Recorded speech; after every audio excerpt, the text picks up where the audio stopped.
สาธุมื้อนี้ลูกเอาไข่ต้มมาถวายเพื่อมาขอตัวเด็ดนำลูกก็บ่ได้ถูกเลขมาหลายงวดแล้วก็เลยมาขอนำพ่อนี่แหละมื้อนี้เอาส่ำนี้ไปก่อนเด้อไข่ต้มหน่วยหนึ่งงบลูกเบิดแล้วเบิดน้ำงวดก่อนหลายโพดหวังว่าพ่อสิช่วยลูกเด้อสาธุห่วยอยากได้ตัวเด็ดว่าซั่นแต่เบิ่งของที่เอามาถวายมันก็โพดดอกไข่ต้มหน่วยเดียวมึงสิประหยัดไปไสเบิ่งคนอื่นเอามาถวายแหน่หัวหมูไก่ต้มจักหยังเป็นหยังบักหลายๆได้สิเอาเลขให้ก็ได้ถูกบ่ถูกอีกเรื่องหนึงเด้อฮะ67เลขเต่าแม่นบ่สิกล้าซื้ออยู่บ่เลขอื่นก็คือบ่อึดบ่อยากนะซื้อเลขเต่าตามที่พ่อบอกแล้วเด้อ67ตัวละแสนเลยนี่ก็กินสิ้นดาดกับโซจูบ่ถูกก็ต้มมีมะแต่มันก็ต้องถูกแหละเนาะเพิ่นให้มาขนาดนี้แล้วผลการออกรางวัลหวยพญาแหวงมาแล้วประจำวันที่16เดือน7ปี2090ดนโพดเอาปีนี้ก่อนได้บ่ได้อยู่รางวัลที่1ได้แก่เลขโอ้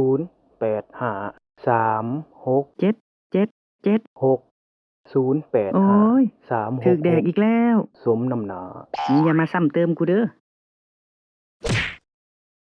อาจารย์คำปึงเพิ่นให้ของรักษากูมาถูกเลข3งวดเรียนเลยนี่มึงอย่าบอกไผเด้ออาจารย์คำปึงเป็นไผก็อาจารย์ท้ายหมู่บ้านเฮาน่ะเด้เพิ่นรักษาคนถือของได้เบิดคันคนมักลิ้นเลขนี่ควรไปขอของดีนำเพิ่นได้และอีกอย่างเพิ่นยังหาเฮ็ดเสน่ห์นำอีกคันซั่นพากูไปหน่อยเด้อกูอยากได้ผัวอีกคนนึงอาจารย์คำปึงติ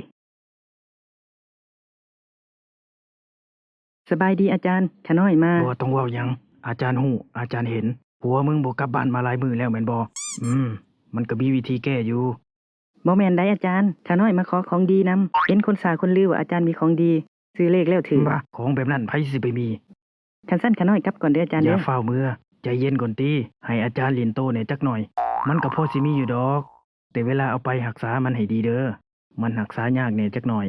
สิ่งที่อาจารย์สิให้นี่คือกุมารทองเป็นตุ๊กตาศักดิ์สิทธิ์ที่มีวิญญาณเด็กน้อยสิงอยู่ฉะนั้นเวลาไปบูชาต้องเลี้ยงแบบลูกเลยเด้อเลี้ยงแบบลูกสิบ่ได้เอามาดูดนมติอาจารย์ว่า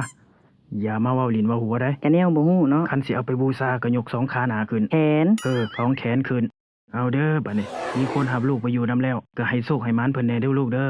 สาธุขอบใจหลายๆเด้ออาจารย์ข้าน้อยสิรักษาเป็นอย่างดีเลยคันซั่นกลับก่อนเด้ออาจารย์คายห้วยคันคายก็ไปอาบน้ำเด้ออาจารย์คายโอ้ลืมเลยเท่าไหร่น่ะของแบบนี้มันบอกเป็นตัวเลขบ่ได้ดอกมันขึ้นกับความใส่ศรัทธาบูชา500,000โอ้คือมาแพงแท้อาจารย์ของดีบ่มีคำว่าแพงดอกผ่อนเป็นงวดได้บ่กุมารทองเด้อบ่แม่นรถคันซั่นมีติดโตเท่าใด380,000เอาซำนี้ก่อนก็ได้เทื่อหน้าเอามาให้ใหม่เด้อบ่มีหยังแล้วข้าน้อยขอกลับก่อนเด้ออาจารย์เด้อแม่สินอนก่อนเด้อลูกเด้ออย่าลืมเข้าฝันมาบอกเลขแม่เด้อเข้าฝันไปบอกเลขเด็ดอีแม่ก่อนนะใส่เน่าแล้วบ่อีแม่เหม็นขึ้นตาเลยอีแม่ซื้อรถเด้อ28แม่นบ่ลูกเข้าฝันมาบอกแม่ว่า28ผลการออกรางวัลหวยพญาแหวงรางวัลที่1ได้แก่เลข004788บักกุมารเฮ็ดกูแล้ว788บอกกูว่า28ได้จึงไปออก88มึงตาย28คือเลข8 2ตัวอีแม่ต้องซื้อ88มันจังถูกมันบ่แม่นความผิดของลูกเด้อแม่เด้อ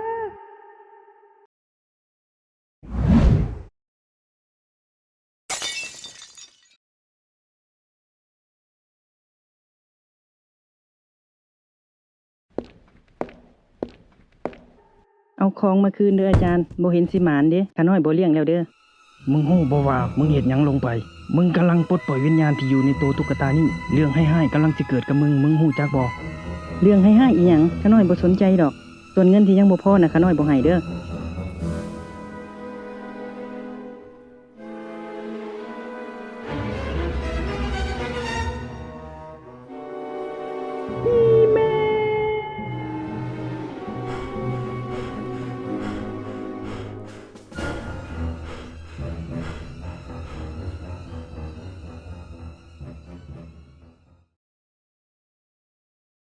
อีโลล่ามึงสิไปไสกูหากะมาแต่ตลาดไปหล่อหาซื้อเฮ็ดปวกซั่นดอกว่าสิเมื่อแกงกินแรงนี่แหละ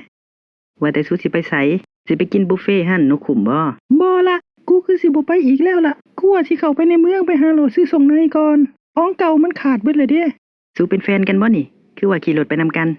มันบ่มีทางเป็นแบบนั้นดอก ขี่รถนำกันกับหมู่กันดีล่ะ อีกอย่างหนึ่งสเปคกูกับบ่เตี้ยตอดๆแบบนี้ดอก โอ้ยบักอ้วนหล่อตายแหละมึงน่ะหน้าตาจังแม่นคือณเดชน์ แต่ก็บ่เคยปฏิเสธเพราะหน้ากูคือ กูประสดสเปคกูก็บ่ได้อ้วนเส้นเลือดอุดตันแบบมึงดอก ว่าแต่มึงไปเอาวัวตอนไหน จนว่าลูกใหญ่ล่ะข่าวก็บ่บอกเลยเนาะย่านแต่กินตอน กูบ่มีทั้งลูกทั้งผัวหั่นแหละ กูโสดตดโปดอยู่ มึงไปเอาข่าวมาแต่ไสว่ากูมีลูกมีผัวน่ะ ก็เด็กน้อยกอดเอวมึงอยู่ทั้งหลังน่ะ กูก็ว่าลูกแล้วเนาะกูกำลังไปถ่ากูอยู่หั่นแหละไปอ้วนมักซีแลกับเจนนี่ถ่าอยู่ เดี๋ยว ไป เดี๋ ก่ ย อน ว เด้อโลล่ะ อันเล็กน้อยในไสกูมาคนเดียว มึงอย่ามาตัวกูแม่ช่วงนี้กูแฮงฝันบ่ดีอยู่นี่ ว้ายสวยแท้ดี เป็นจังไดเนาะช่วงนี้ดวงตกบ่ฮัลโหล เป็นเอาไดโลล่ะคือได้ยินว่ารถมึงลงข้างทางบ่ แม่นก็ย้อนมึงโตกูหันแหล้วรถกูก็เลยเสียหลักลงข้างทางนี่จนว่ากูได้มานอนอยู่คลินิก ก็กูเห็นเด็กน้อยอยู่ทั้งหลังมึงอะลีกอดเอวมึงอยู่กูก็คิดว่าลูกมึงแหละ กูขี่รถคนเดียว มันสิมีเด็กน้อยอยู่ใส เออตากูคือสิลายเองล่ะว่าแต่มึงเป็นเอาได ก็เติมหนึ่งอยู่สำนีก่อนเด้อท่านหมอมาแล้ว หมอจัดยาให้เรียบร้อยแล้วเด้อ กินตามที่หมอจัดให้ และหมอสิบอกอีกอย่างหนึ่งว่า เจ้าคือสิอยู่ได้อีกบ่ดน ฮะค่อยสิตายบ่ท่านหมอ บ่แม่นแบบนั้น คลินิกปิด4:30นเจ้าคือสิได้ออกเมื่อแล้วล่ะ หมออยากพักผ่อนแล้ว ว้าวสะตกใจเลยเนาะแม่ค่ะเอาลูกชิ้นน่ะหาไหมถ้าจะข้าวเด้อบ่มีตังค์ให้นั่งแน่บ่เห็นบ่ป้ายเขียนว่า ลูกชิ้นยืนกิน เอ้าแถมให้อีกไม้หนึ่งเด้อให้ลูกเจ้า ลูกอยู่ไสบ่มีหนาข่อยมาคนเดียวเอ้าวางได้นี่คือว่าเห็นอยู่ ไปไสล่ะ เด้อเงินนี่แม่ค่ะบ่ต้องทอนเด้อทอนแนวใดให้มาพอดี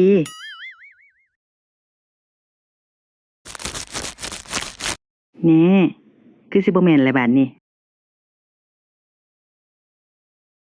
อาจารย์ซอยขาน้อยแหน่ขาน้อยถึกผีหลอก สุดท้ายมึงก็ต้องกลับมา กูเตือนมึงแล้ว แต่มึงบ่ฟัง ขาน้อยรู้สึกผิดแฮงที่ว่าบ่ดีกับอาจารย์มื้อนั้น คนเฮามันมีผิดพลาดกันได้ อาจารย์บ่ถือสาหาโทษดอก แต่วิญญาณของกุมารทองตนนั้น มันมีความอาฆาตแค้นสูง เนื่องจากว่ามึงเป็นคนปลดปล่อยวิญญาณจากตุ๊กตาตนนั้น มันก็พอสิมีวิธีแก้อยู่บ่อาจารย์ อาจารย์ก็ยังให้คำตอบบ่ได้ แต่อาจารย์สิลองเบิ่งเที่ยงคืนของมื้อนี้มึงไปพบอาจารย์อยู่ปราสาทเด้อ อาจารย์สิเฮ็ดพิธีเจรจากับวิญญาณ แต่จะสำเร็จหรือบ่สำเร็จ อาจารย์ก็บ่ฮู้คือกัน มึงกับเมื่อเตรียมตัวเตรียมใจให้พร้อม แล้วออกไปพบอาจารย์เด้อ ในชีวิตกูก็บ่ค่อยสงสัยหยังใดแต่มื้อนี้กูขอถามสูได้บ่เป็นหยังกูต้องมานำนี่ล่ะ กูก็ว่าอยู่แนวคนลูกคนพ้องเลยส่วนมาบ้านแนวแซ่บๆนัวๆนะบ่เห็นห้อง มาเป็นหมู่กูแหน่ มึงก็ฮู้อยู่ว่ากูย่านผี มึงก็ยังชวนกูมา กูก็ย่านคือกันกับสูหั่นล่ะขนาดกูก็ยังมา มันเป็นเรื่องของมึงเนาะมึงก็ต้องมาหั่นแล้ว ว่ะแม่นได้เนาะ หยุดเถียงกันได้แล้ว มันออกมาแล้วนะ ห้องออกมายังวะ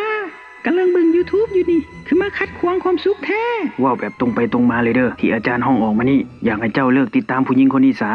สิบ่ให้ติดตามได้อาจารย์เราเป็นคนบูชาขาน้อยมาเลี้ยงเองขาน้อยก็เลยต้องอยู่น้ำลาว ตุ๊กตานั่นมันก็แตกแล้ว วิญญาณเจ้าก็เป็นอิสระ คือบ่ไปพุดไปเกิดใหม่ซะ บ่ทันอยากไป ยังลิ้นบ่น้ำใจเลย อาจารย์สิเว่าเป็นครั้งสุดท้าย ขอให้เจ้าเลิกยุ่งกับผู้หญิงคนนี้ซะ บ่มีทางดอกสิจองเวรจองกรรมมันอยู่นี่ล่ะ แสดงว่าอยากลองของ คันเก่งก็เข้ามา บักผีเป็ดจงออกมา วีดวิดวิด นะเข้าใจแล้วจังว่ากัน อาจารย์ก็เข้าใจมันเว้าบ่อาจารย์ก็ตามนำไปซะแหละ มึงไปจัดการบักกุมารทองนั่นเลยไป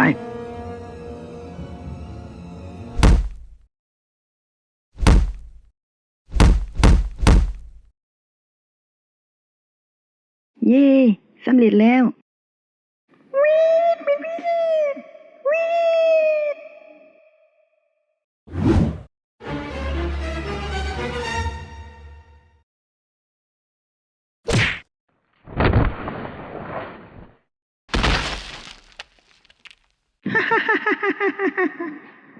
เบิดมุกแล้วบ่อาจารย์ โอ้มันป่าบักเป็ดกูไปได้ สุดท้ายก็ต้องได้เอาออกมาใส่จนได้ ไปฆ่ามัน อีผีคันโตโมะ ได้จังหวะผีคันโตโมะอาจารย์ กับพี่ญี่ปุ่นเนาะซื้อมันว่าคันโตโมะ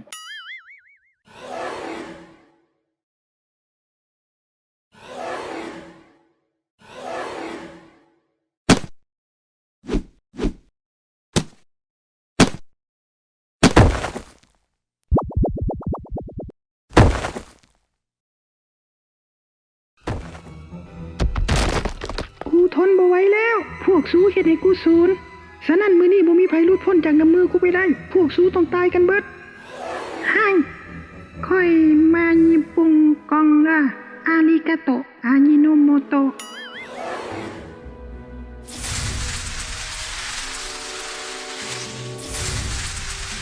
ในที่สุดก็หาเห็นจนได้ชื่อบักคำน้อย รหัส212224ตอนเป็นคนเห็ดบาปหยอกไอ้น้อยจนตาย พวกสู้สองคนเป็นไผ พวกเฮาคือยมทูตมาหาตัวเจ้าไปสวดใส่กรรมในนรกแล้ว ไป พวกสู้บ่มีสิทธิ์มาเอาตัวกูไปอย่าอย่า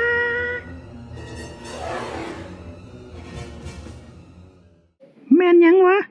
เกิดหยังขึ้น อาจารย์กับบ่ฮู้คือกัน แต่คิดว่าหมอน้อยนั่นคือสิไปแล้วล่ะ หลังจากนี้คือสิบ่มีหยังมากวนใจแล้ว อย่าลืมเฮ็ดบุญเฮ็ดทาน ตักบาตรยาน้ำให้วิญญาณที่มึงได้กระทำล่วงเกินเข้าไปเด้อ และอีกอย่างเซาหลินสาเลขเบอร์น่ะ ขาน้อยคือสิเศร้าคักแล้วบัดนี้ ซื้อตัวใดก็บ่เคยถึกเสียได้เงินซื่อ